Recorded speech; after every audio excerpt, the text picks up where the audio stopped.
My name is Teresia Bramwell. I'm 38 years old, and I never thought my life would be one of those stories people binge late at night for entertainment. But here we are. 6 years ago, I was the kind of woman people described as intimidating in a good way. Former college rugby player, 215 pounds of solid muscle and attitude, the girl who'd sprint down the field and slam into people twice her size without blinking. Then, in 2019, my dad's heart just stopped.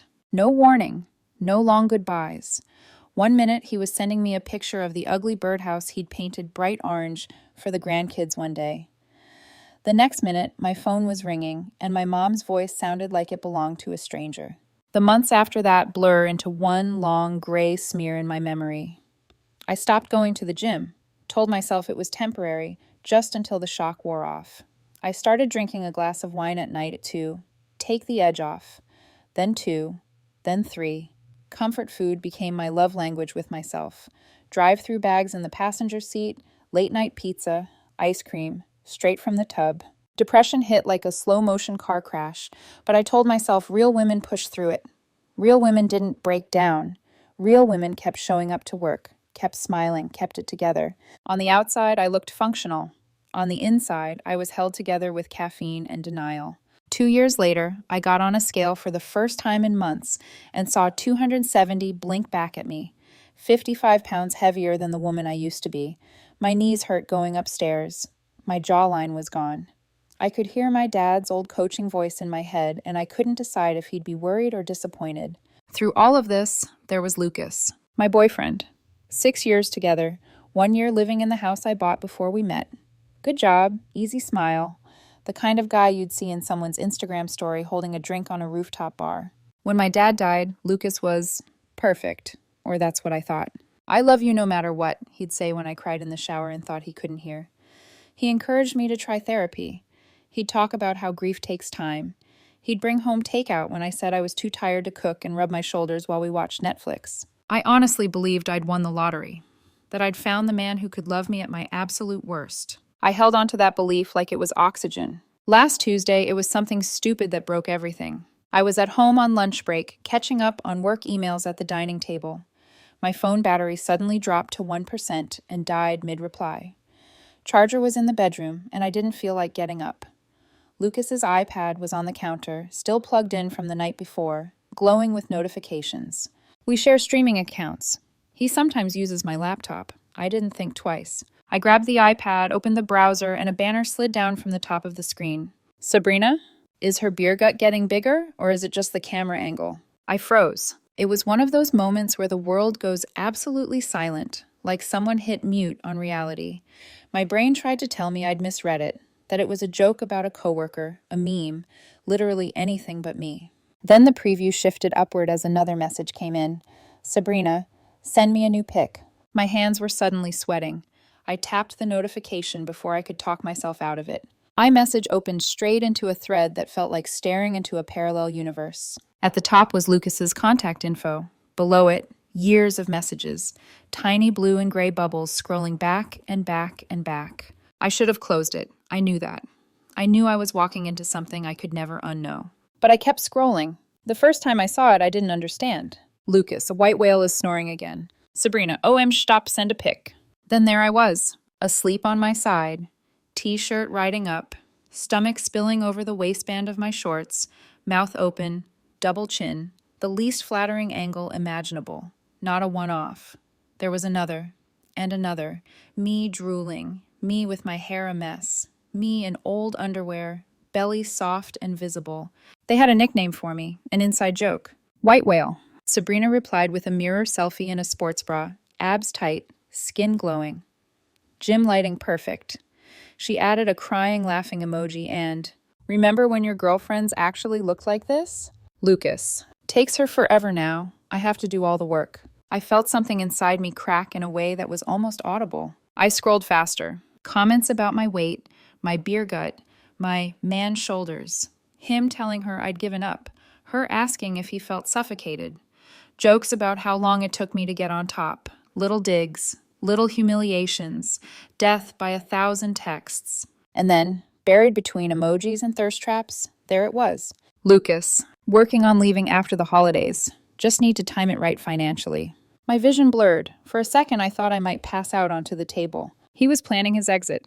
While he cooked me dinner, while he kissed my forehead and told me he was proud of me for holding it together, while he told me he couldn't imagine his life without me. He was sending my sleeping body to his ex-girlfriend like I was a meme. The deeper I went, the worse it got. Sabrina. She's still moping about her dad? She needs to woman up already.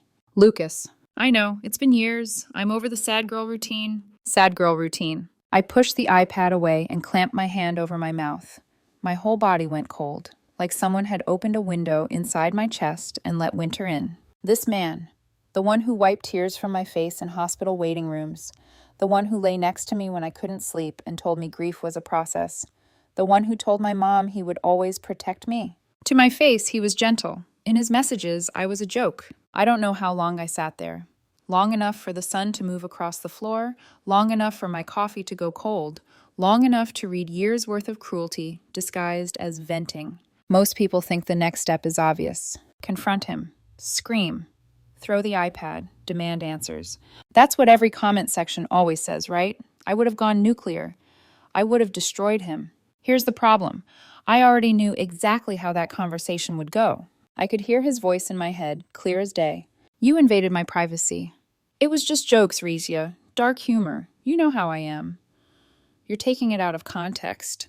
I vented. Everyone vents about their partner. If you really love me, you wouldn't be snooping. He would cry. He always could cry on command. His eyes would go wet. His voice would crack. And he'd say he was ashamed, that he never meant it, that he was just performing for Sabrina, stuck in some leftover dynamic from their past. And a part of me, the part that had clung to the idea of him as my safe place, might have believed him. Sitting there with that iPad in front of me, I realized the ugliest truth of all. If I gave him the chance, he could talk me into staying. So I made a decision. I closed the messages. I wiped my fingerprints off the screen. I set the iPad back exactly where he'd left it. And then very quietly, I began planning my escape. Not a dramatic midnight run, not a screaming match, not an ultimatum. A clean surgical cut. My brother Derek lives in Charlotte, 3 hours away. He's been trying to convince me to move there for years. Better jobs, better cost of living, fresh start. I opened my laptop, pulled up my resume, and started editing. That afternoon, I applied to 3 positions at logistics firms in Charlotte. The next morning, my alarm went off at 5:00 a.m. I rolled out of bed without waking Lucas, pulled on leggings and a sports bra that still barely fit, and drove to the 24-hour gym. On Sunday, while Lucas was at yoga, which I now assumed meant lifting weights and flirting with whoever was watching, I meal prepped chicken and vegetables and neatly labeled containers in the fridge. By the end of the first week, I'd lost 3 pounds. By the end of the second, 8. By the time 3 weeks had passed and my first interview was scheduled in Charlotte, I was down 11. Lucas thought I was trying to win him back. He kissed my forehead and told me he was proud of me. I smiled at him, said, "I love you," and felt absolutely nothing. He thought everything was fine. He had no idea that every fake "I love you" was just another line in my goodbye letter. He had no idea the white whale had finally decided to swim away. People think the hardest part is leaving. They're wrong. The hardest part is acting normal once you've already left in your head. After that day with the iPad, something in me went strangely calm. It wasn't the numb, I give up feeling I'd had after my dad died. This was focused. I woke up every morning and slid into a role, devoted girlfriend. I made coffee. I kissed Lucas good morning. I asked about his day. And then, while he still slept or scrolled through his phone, I quietly built the exit ramp he didn't know I was taking. The 5 a.m. alarm became my new religion. At first, my body fought it. My joints ached, my lungs burned, my brain begged for another hour in bed. But every time I thought about quitting, a phrase flashed across my mind like a neon sign. White whale is snoring again. I would see Sabrina's abs, her smug little gym selfies, the way Lucas typed LOL while sending her my sleeping body like I was a punchline. And I'd lace up my shoes anyway. The first week back at the gym was humiliating. The weights I'd thrown around in college now felt impossible. I'd look at women half my size doing full sets, and shame would crawl up the back of my neck. But I kept going. I kept count of small victories instead of failures. The day I made it through the whole treadmill warm-up without stopping. The morning my old leggings didn't cut into my waist quite as sharply. The first time I looked in the mirror and thought, I see her. She's not gone. She's just buried. On Sundays, I turned into a one-woman catering service. Lucas would head out for yoga or a hike with the guys, and I'd fill the kitchen with the smell of roasted chicken, sautéed vegetables, brown rice. I portioned everything into containers, labeled them with times and days. To him, it looked like I was finally getting my life together. To me, it was armor. Forkful by forkful, rep by rep, email by email, I was stitching myself back into a person who could walk away. 2 weeks after I sent out my resumes, I got a call from Charlotte. A logistics firm wanted to do a video interview, the kind of job I would have been scared to reach for a year ago, the kind of job my dad would have pumped his fist in the air for. I scheduled it for a Wednesday afternoon and told Lucas I had a work training over lunch. He kissed my cheek. "Look at you, professional lady," he joked. "Maybe you'll finally get that promotion and take me on vacation." It took everything in me not to flinch. The interview went well, better than well. By the time I closed my laptop, I had that buzzing under the skin feeling, like my whole body knew something big had shifted. I didn't tell Lucas. Instead, I did something I'd been putting off. I called Derek. My brother answered on the second ring, the faint sound of a sports game in the background. "Hey, stranger," he said. "You finally miss me, or you need help assembling furniture again?" I almost laughed. Almost. "Can you come up this weekend?" I asked. My voice sounded small, even to me. I need to talk to you, in person." There was a pause, the game volume lowered. "I'll be there," he said. No questions, just that.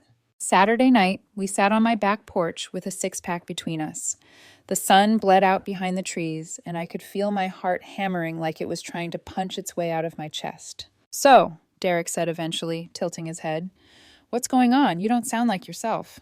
I took a breath that felt like it scraped my lungs raw. "I went through Lucas's messages," I said quietly, "on his iPad." Derek winced. "Oh boy." "And I know," I added quickly. "Privacy, boundaries, I get it. But he's been sending pictures of me to Sabrina." I slid my phone across the table. I'd taken my own screenshots, the way you do when you know you'll need proof because the story sounds too awful to be real. Derek scrolled in silence. His face changed in stages. Confusion, shock, disgust. By the time he reached the part where Lucas called me white whale, his jaw clenched so hard I saw the muscle in his cheek twitch. "He took pictures of you while you were sleeping?" he asked, voice low. "Yeah." "And sent them to his ex?" "Yeah." "And they joked about your weight? About your dad?" I nodded. My throat felt tight. He stared at the screen a second longer, then set the phone down like it was something dirty. "Raisia," he said slowly, "this is messed up." "I know. No, I mean, this is beyond messed up." He dragged a hand down his face. 6 years? 6, I whispered. "He's been doing it for years, planning to leave after the holidays, timing it right financially." We sat there, the cicadas buzzing in the background, the air heavy. Finally, I looked at him. "Would you stay with someone who did this?" He didn't answer right away. For a long moment, he just stared out into the dark yard, jaw working. When he finally looked back at me, his eyes were wet. "No," he said, "I wouldn't." That's when the dam broke. The words poured out of me in a jagged rush. How I'd gained weight, how I'd blamed myself, how Lucas had been my rock while also giggling behind my back, how I could hear his future excuses already, and I didn't trust myself not to fall for them. "I feel stupid," I choked out. "Like I should have known. Like I wanted to be blind." "Stop," Derek cut in sharply. "You're not stupid. He's cruel." He leaned forward, elbows on his knees. "What do you need?" he asked. "Not what you think you should do. What do you want?" The answer came faster than I expected. "I want out," I said. "I want to leave and not give him the chance to twist this into my fault." Derek nodded once, like I'd just told him what time we needed to leave for a movie. "Okay," he said, "then you're getting out." He started talking logistics right away. Spare room in his apartment in Charlotte, a U-Haul, a weekend when Lucas would be out of the house, how he and his buddies could load everything in a few hours. For the first time since my dad died, I felt something that wasn't grief or anger. I felt relief. The next person I told wasn't family. It was Amelia, a coworker who sat 3 desks over and always brought the good snacks to meetings. We grabbed coffee after work one day, sat at a small table by the window. I'd only meant to hint at things, to say I was having relationship problems. Instead, the whole story came tumbling out. I didn't show her everything. Just one screenshot. One line where Lucas called me white whale and joked about doing all the work in bed. Her reaction was immediate. "Teresia," she said, eyes flashing. That is emotional abuse. I flinched at the word. I mean it, she pressed. He's mocking your body, your grief, your most vulnerable moments, and he's doing it with someone he used to sleep with. That's not venting. That's cruelty. The word abuse sat between us like a third person at the table. Hearing it from someone who didn't share my DNA, someone who didn't love me because they had to, shifted something inside me. If Derek's reaction had cracked the wall, Amelia's broke a hole clear through it. She squeezed my hand. You don't have to stay, she said softly. You know that, right? I'm leaving, I said, and was surprised by how steady my voice sounded. I'm not telling him until I'm already gone. She didn't call me dramatic. She didn't tell me to be mature and have a conversation. She just nodded. Good, she said. Protect yourself. The hardest person to tell was my mom. We were sitting at her kitchen table, the same one my dad used to spread out the Sunday paper on, when I told her I was thinking about taking a break from Lucas. Immediately, her eyes narrowed in that mom way. Every relationship has rough patches, she said. Your father and I... Mom, I cut in, my voice sharper than I meant. He calls me White Whale to his ex-girlfriend. He sends her pictures of me sleeping. Silence. Real silence. Even the ticking of the kitchen clock seemed to stop. Show me, she whispered. So I did. She held my phone like it might explode. Read each line slowly, lips moving.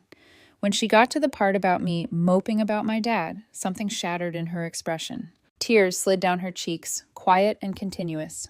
Your father would be heartbroken, she said finally, to see his girl talked about like this. That almost broke me. He raised you to expect respect, she went on, voice trembling. Staying with someone who mocks you like this?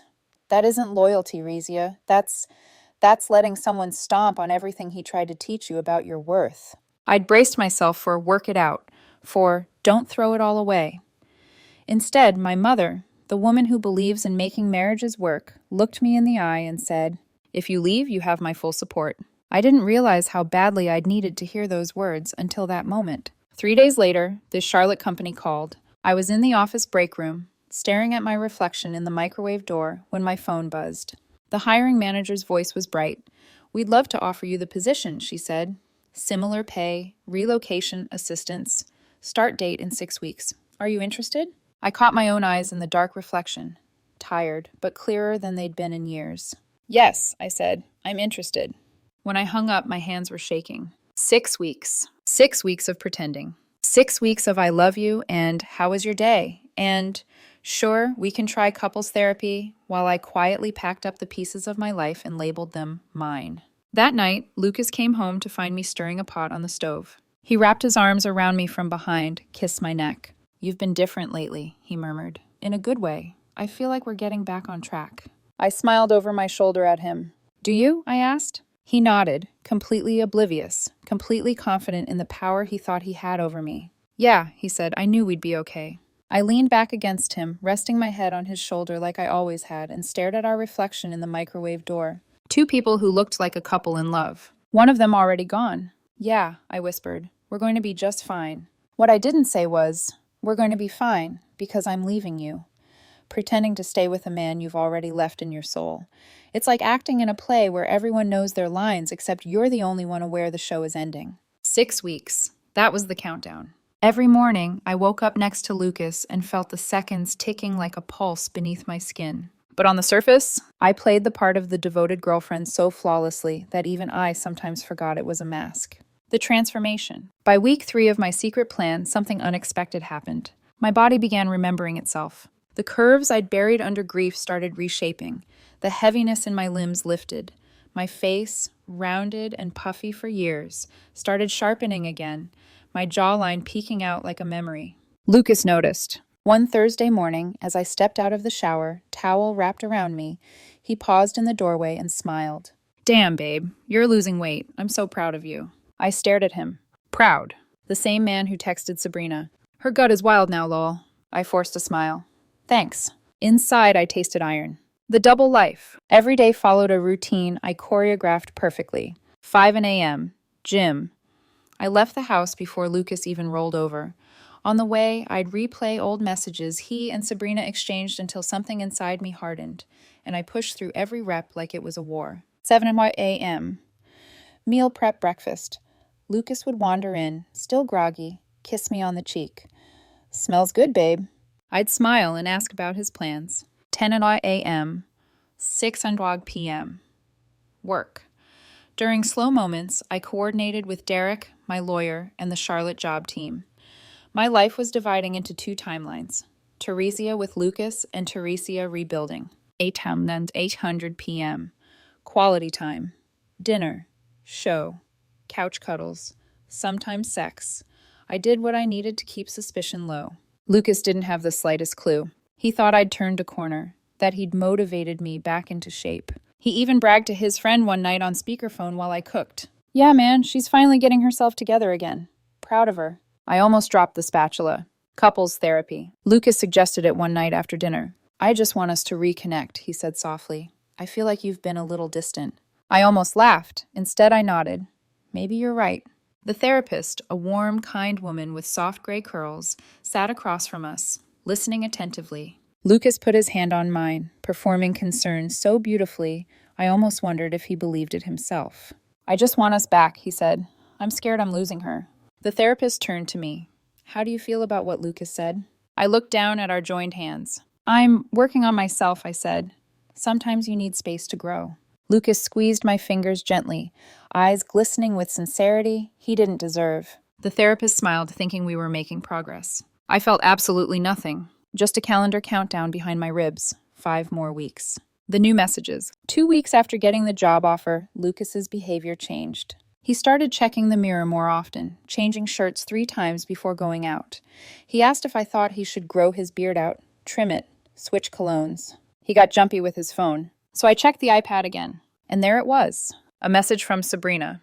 What if she leaves you first? She's losing weight again. Lucas replied, LOL no, she worships me. Not worried. Sabrina sent a picture, tight leggings, gym mirror, her body toned and posed. I liked her better when she was dependent. Back then, she needed you. And Lucas, the man who held me through panic attacks, typed, honestly, yeah, confident Teresia is kinda unpredictable now. I stared at the screen, my pulse thudding in my ears. It hit me then. Lucas didn't want a partner. He wanted a pet. Soft, dependent, easy to control. My weight loss wasn't making me more attractive to him. It was making me dangerous. The dinner party. One Friday night, we hosted 2 of Lucas's coworkers for dinner. I cooked. Rosemary roasted chicken, vegetables, fresh bread. They complimented everything. Lucas beamed. After the guests left, we cleaned up together. He slid his arms around my waist, kissed my neck. You've been amazing lately, he whispered. I was really worried for a while. But you're back. Back. Back to what? The version of me he could mock for sport? I turned in his arms, lifted my face like I was about to kiss him, and smiled instead. I'm glad you're happy. He grinned, completely unaware he was the only one still acting in his version of our love story. The countdown. 4 weeks left. My jawline came back fully. My clothes fit again. My posture straightened. When I caught my reflection in the mirror, I finally recognized the woman staring back. Every morning, Lucas told me I looked beautiful. Every night, he wrapped his arms around me. Every message to Sabrina said the opposite. I liked her better when she couldn't do anything without me. I'm losing patience with her. But timing matters. After the holidays. Timing. He thought he was planning his exit. He had no idea mine was already in motion. The final weeks. I kept a notebook hidden in my work tote, pages filled with checklists. Derek. Confirm U-Haul reservation. Mom. Pack Dad's keepsakes. Lawyer. Finalize paperwork. Charlotte HR. Confirm start date. Personal items. Move small bags to trunk gradually. Every I love you I said to Lucas tasted like truth I'd buried alive. Because the truth was, I did love him, or the version of him I thought existed, but that man had died years ago. The one I lived with now was a stranger wearing my boyfriend's face. A stranger who sent photos of me drooling in my sleep to a woman he used to sleep with. The breaking point. 2 weeks before my scheduled move, I checked the messages again. Sabrina had sent a photo of her in a low-cut top, leaning against a gym machine. Lucas replied with a fire emoji. Then, she's losing weight and getting confident again. Funny, I kinda miss when she needed me. Sabrina. Scared she'll leave first? Lucas. LL, she won't. She's not going anywhere. I read the message 3 times. Standing in the bathroom at 2 a.m., the room illuminated only by the glow of the iPad, Lucas asleep in our bed like a man with nothing to fear. And it hit me. He wasn't afraid of losing me. He genuinely believed I couldn't leave. He thought he'd broken me too thoroughly. He thought I was grateful he stayed with me through grief. Grateful enough to tolerate humiliation. grateful enough to never walk away. He thought wrong. The end of pretending. The next morning, Lucas came up behind me in the kitchen, wrapped his arms around me, kissed my cheek. "Hey, beautiful," he murmured. "Sleep okay?" I smiled over my shoulder. "Yeah," I said, "I really did." Because for the first time in years, I'd slept peacefully knowing I wasn't the trapped one. He was. Some breakups happen suddenly. A fight, a slammed door, a suitcase dragged across the floor. Mine happened quietly, precisely, strategically, like an operation I'd rehearsed 1,000 times in my head. Lucas thought we were reconnecting. I was already gone. The last night, Lucas's wellness retreat was scheduled for the weekend of September 23rd, 25th. He'd talked about it for weeks: yoga, meditation, smoothies, realigning his inner energy. I didn't care what he was doing. I cared only that he'd be gone. The night before he left, I decided to give him everything he thought he'd always wanted. A perfect girlfriend, warm, loving, attentive. A final performance. I spent 2 hours cooking his favorite dinner: garlic herb chicken, creamy mashed potatoes, roasted vegetables. He walked into candlelight like we were newly in love. "This looks amazing," he said, kissing my cheek. "You're amazing." I poured wine for us both. We talked about nothing important: work gossip, weekend plans, a funny video he'd seen online. He laughed easily, touched my hand across the table. He looked at me like I was someone he adored. It almost made me sick, but also, it was the closure I chose. After dinner, I initiated sex. Slow, intense, deliberate. I made sure he felt wanted, needed, chosen, because nothing would sting him more later than realizing everything he felt that night was a lie. When it was over, he held me tightly, breath warm on my shoulder. "I love you," he whispered. I stared at the ceiling. "I love you too," I whispered back.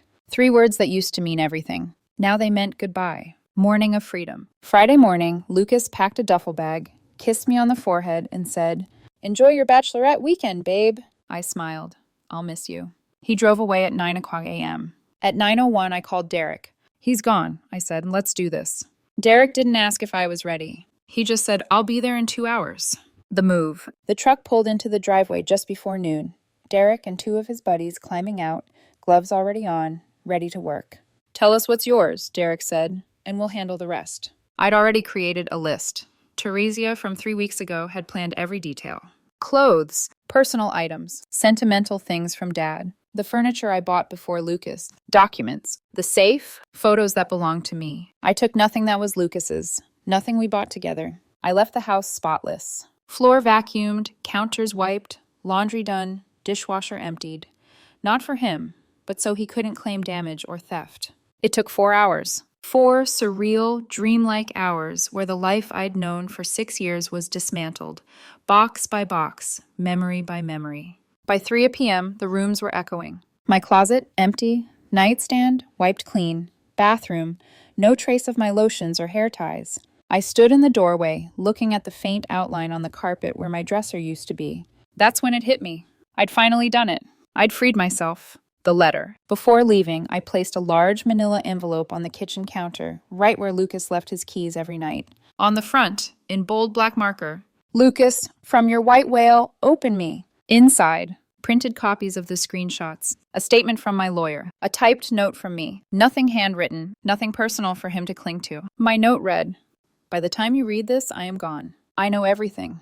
Every photo you sent Sabrina, every joke about my weight, every complaint about my body, our intimacy, and my grief. Every plan you made to leave after the holidays. I could have confronted you, but I knew what would happen. You would cry, call it venting, twist it into my insecurity. You've been performing for people for years. I chose not to give you a stage. You want it out. I am granting your wish. All communication now goes through my lawyer. The house is yours. I took only what belonged to me. I hope Sabrina enjoys the man who photographs his sleeping girlfriend to mock her. P.S. I am down 35 pounds. Not for you, for me. From your former white whale, Teresia." I closed the envelope, smoothed the edges, and placed my lawyer's card on top. No tears, no guilt, no second thoughts. I walked through the house one last time. The warm glow of the living room, the kitchen where I'd cooked hundreds of meals, the hallway where Lucas once lifted me up and kissed me against the wall. All of it, a graveyard of moments I no longer wanted to visit. I shut the front door behind me, locked it, slipped the key through the mail slot, and walked toward the waiting U-Haul where Derek was leaning against the passenger side door, arms crossed, face soft with pride. "Ready?" he asked. I nodded. "Let's go." Charlotte. The drive took 3 hours. With every mile, my breath got deeper, my shoulders relaxed, the knot in my chest loosened. When we arrived, Derek carried my bags into his spare room. Fresh sheets, towels folded neatly, a cold beer waiting on the nightstand. His way of saying welcome without saying the words. I texted my mom and Amelia. "I'm safe, I'm out. I'll explain when I can." Then I turned off my phone. I knew what was coming. The explosion. Sunday evening, I powered my phone back on. It vibrated nonstop. 47 missed calls, 89 texts, 6 voicemails, 3 emails, 2 Instagram DMs from burner accounts. Lucas's words poured in. 6:47 p.m. "Where are you? Your stuff is gone." 6:52 p.m. "Teresia, what the hell is happening?" 7:03 p.m. "Call me now." 7:14 p.m. "Did you seriously go through my messages? That's a huge violation." 7:27 p.m. "Baby, we can work through this. Just please come home." 7:42 p.m. "I love you. I didn't mean any of it." 8:03 p.m. "You abandoned me. You're heartless." 9:00 p.m. "You're a coward." The entitlement dripped off every message. He mocked my body, my grief, my trauma, for years. But I was the coward for leaving? I typed exactly one reply. "All communication goes through my lawyer." Then I blocked him. Phone, email, socials, everything. Fallout. He called my mom. She picked up, listened for 10 seconds, and said, "My daughter deserves better," and hung up. Blocked. He called Derek's auto shop. Derek answered, said, "He's a grown woman making a grown decision. Don't call here again," and hung up. Blocked. On Tuesday, he drove to Derek's shop and made a scene in the parking lot. Derek walked outside, arms folded, and said, "If you don't leave, I'm calling the police." Lucas left. Humiliated, confused, powerless. Exactly how I felt for years. That night, I sat on Derek's couch, wrapped in a soft blanket he tossed over my shoulders without comment. And for the first time in so long, I felt safe. Not happy, not healed, but safe. The silent exit wasn't revenge. It was survival. And now, I was finally free. He just didn't know it yet. Leaving wasn't the end of the story. It was just the point where the story shifted, from him to me. I expected everything's after to feel triumphant, cinematic, powerful. But the truth? The first 48 hours were adrenaline. The next 48 were grief. Not grief for Lucas. Grief for the woman I used to be. The version of me who believed someone who called me white whale in private could actually love me in public. Healing wasn't a straight line. It was a slow, steady rebuilding. And this is what the rebuilding looked like. 8 weeks later. The divorce was finalized in 6 weeks. Tennessee moves fast when both sides have lawyers, and only one side has evidence. Lucas tried to contest it at first, claiming emotional abandonment. My lawyer shut that down with 12 neatly printed pages of screenshots. Body shaming, depression mockery, infidelity level emotional intimacy with his ex. Plans to leave me after the holidays. He settled immediately. Clean break, no alimony.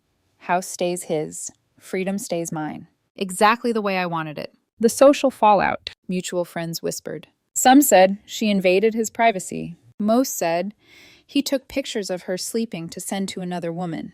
A few pretended neutrality. We don't want to pick sides, which really meant they didn't want to be on the side of accountability. Lucas tried rewriting the story. She overreacted. She's dramatic. I was just venting. She blindsided me. But screenshots are a powerful disinfectant. Word spread. People saw the truth. Even Sabrina backed away when Lucas tried spinning his narrative to her.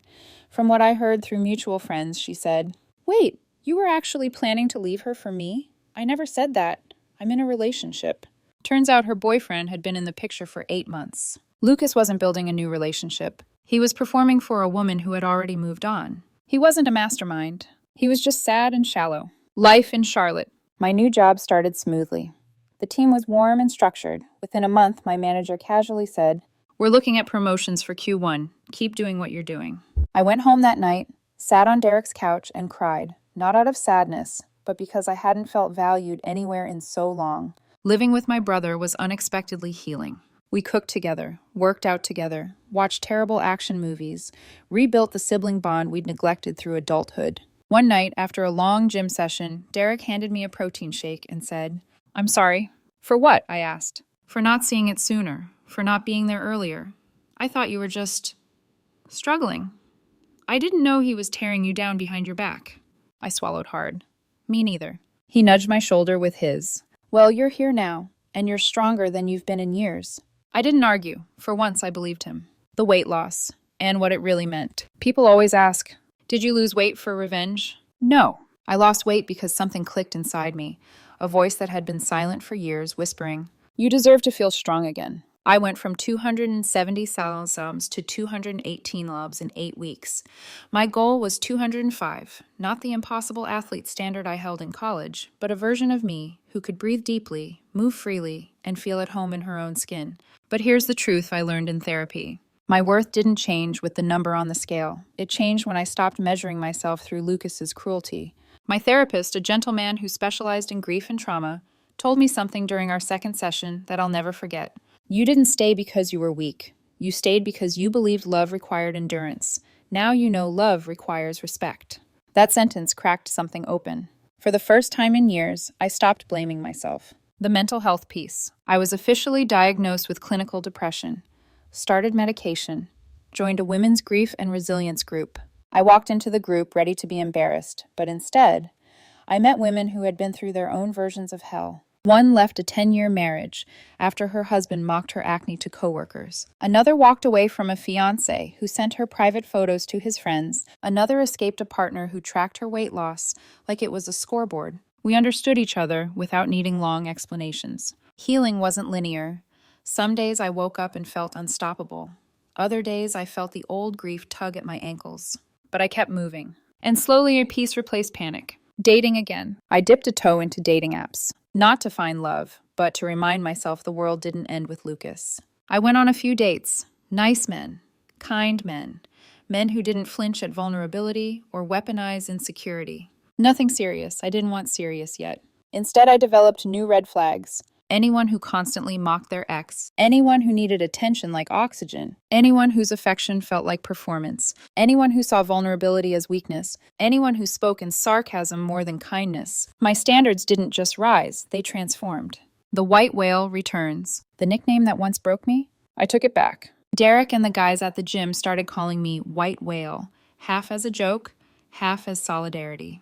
"Come on, White Whale. Push it, White Whale. You're killing it, White Whale." And instead of feeling insulted, I felt powerful. I wasn't his punchline anymore. I was my own comeback story. The name became a symbol, not of my size, but of my survival. The final reflection. People still ask me, "Why didn't you confront him?" Here's the answer. Because years of cruel messages aren't a mistake. They're a map to someone's soul. If I had confronted him, he would have cried, minimized, blamed stress, called it venting. Told me I was being dramatic, begged me to stay, rewritten the story until I doubted my own pain. I didn't owe that performance my time. Leaving silently wasn't cowardice. It was clarity. It was the moment I finally said, "My peace matters more than his excuses." Where I am now. I'm in Charlotte. I have a stable job, a strong support system, a healthier body, and a calmer mind. I don't miss Lucas. I miss the illusion I created of who I thought he was. But illusions aren't worth saving. The real man was the one who took photos of my lowest moments and shared them like entertainment. The one who mocked my grief. The one who treated my depression like a punchline. That man, I don't miss him for a single second. I'm building something new now, a life that's mine, fully mine. And if you're listening to this and wondering whether someone else's cruelty defines you, it doesn't. Your worth existed before them. It exists after them. And it exists independent of them. I'm living proof. The white whale didn't drown. She learned to swim in deeper waters.